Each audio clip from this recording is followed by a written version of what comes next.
Saudaraku, kita semuanya sudah pernah mendengar firman Tuhan yang ditulis dalam Amsal 4 ayat 23 yang berkata, "Jagalah hatimu dengan segala kewaspadaan, karena dari situlah terpancar kehidupan."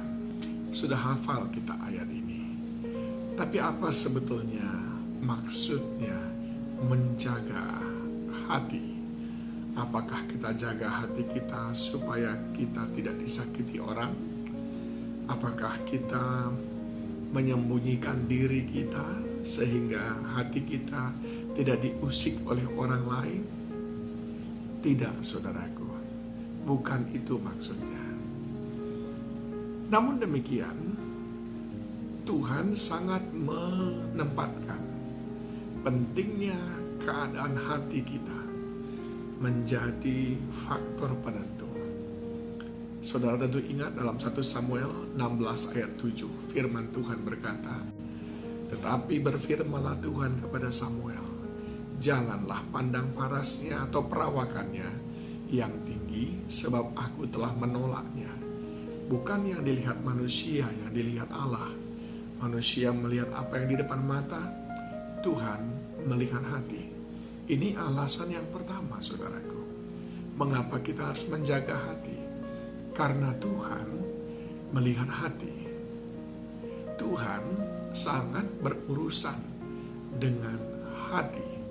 Perkenanan Tuhan sangat ditentukan oleh suasana hati kita atau bagaimana hati kita sedang kita jaga.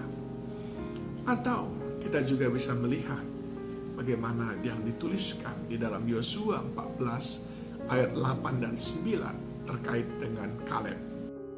"Sedang saudara-saudaraku yang bersama-sama pergi ke sana dengan aku membuat tawar hati bangsa itu, aku tetap mengikut Tuhan Allahku dengan sepenuh hati.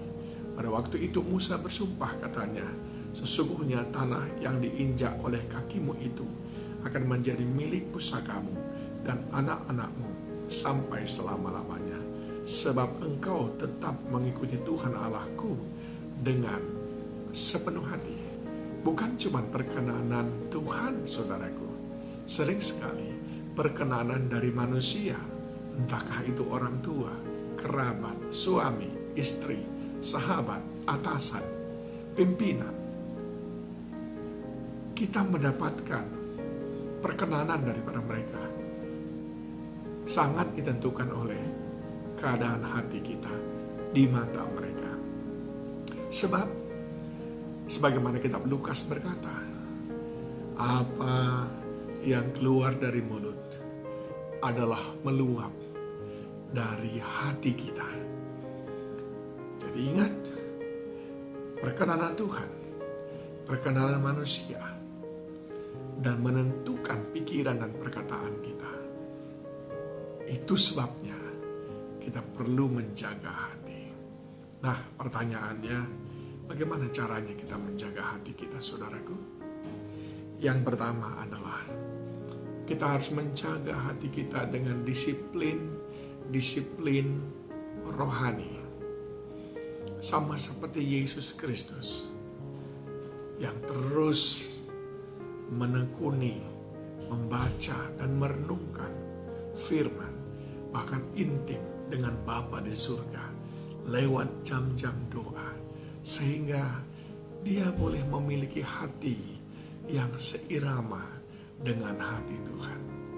Sebab goal daripada menjaga hati adalah hati kita sama seperti hati Tuhan.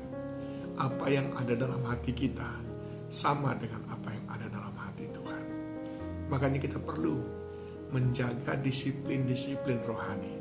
Saya tidak yakin orang itu hatinya baik kalau tidak mendapatkan hatinya Tuhan. Dan hati Tuhan bisa kita ketahui lewat firman-Nya, lewat keintiman dengan Dia. Yang kedua adalah membangun jam doa. Itu adalah inti daripada membangun keintiman itu tadi. Doa akan membuat hati kita ini menjadi sehat. Bagaimana kalau hati kita tidak sehat? Padahal tempat kita terkoneksi dengan Tuhan sering sekali melalui hati kita. Saat kita mencurahkan isi hati kita kepadanya. Kalau hati kita tidak sehat, apa yang kita curahkan? Jangan-jangan keegoisan kita, jangan-jangan kekecewaan kita, amarah kita, jangan-jangan kerakusan kita. Harus dijaga, saudaraku, dengan memiliki kehidupan doa. Dan yang ketiga adalah kita menjaga hati kita dengan cara memilih lingkungan yang baik. Lingkungan pertemanan yang baik sangat menentukan apakah hati kita terus terjaga bersih atau tidak. Tentu saja kalau lingkungan kita banyak yang hatinya berbatu-batu, banyak yang hatinya kotor, jahat, kita pun akan merasa terbiasa dengan hal seperti itu. Jangan, saudaraku. Coba saudara bergaul dengan orang yang hatinya lembut, selalu menunjukkan kesabaran sekalipun ada hal yang kurang berkenan, selalu mencoba memiliki penguasaan hati sekalipun mestinya sudah pantas kalau dia marah. Saudara akan ikut seperti itu.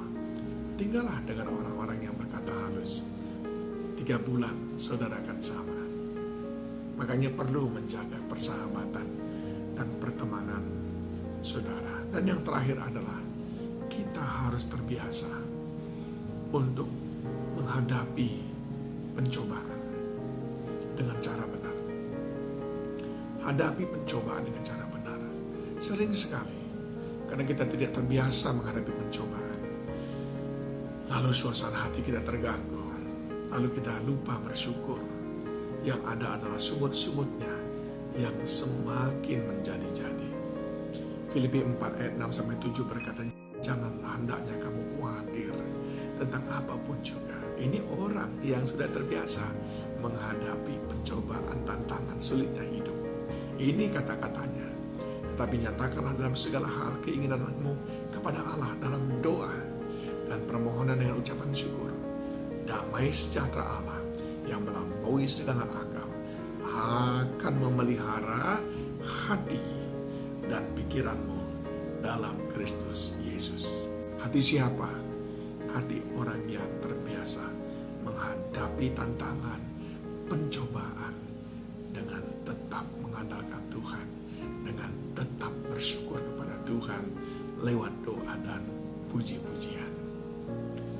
Jagalah hatimu dengan segala kewaspadaan, karena dari sana terpancar kehidupan. Tuhan memberkati.